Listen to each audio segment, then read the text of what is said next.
منزل ملک غرونا قدمنا فولدی ساتلی مو پزړو کې ایماننا فولدی منزل ملک غرونا قدمنا فولدی. الرحمن الرحيم. ننرس درس من الخبر وأنواعه. ده خبر تعريف وضاحته وغينا بس بيد خبر أنواع وأقسامه. رازو تعريف ده خبرته. خبر ستوي هو اسم مجرد عن العوامل اللفظية مسندا به.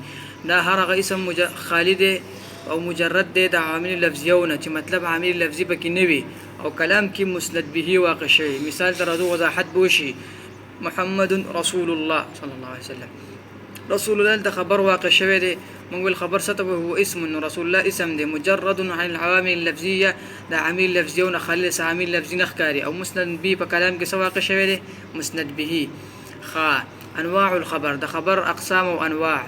خبر بطريق اسمه يا مفرد بي يا بجمله بي يا بشبه جمله بي. مفرد مثال احمد طالب خبر واقع شوي ده مفرد ده. يا محمد فقيه خبر ده مفرد ده.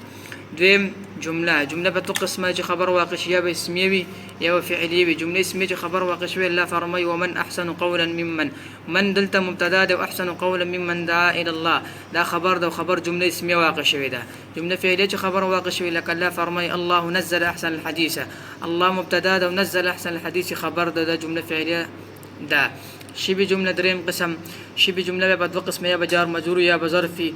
جار مجرور خبر واقع شيء لك الله فرمي الحمد لله. خبر لله خبر ده جار مجرور واقع شو الحمد مبتدا ده. ظرف شي خبر واقع شيء مثال والركب اسفل منكم. والركب مبتدا ده واسفل منكم ده خبر ده وظرف ده.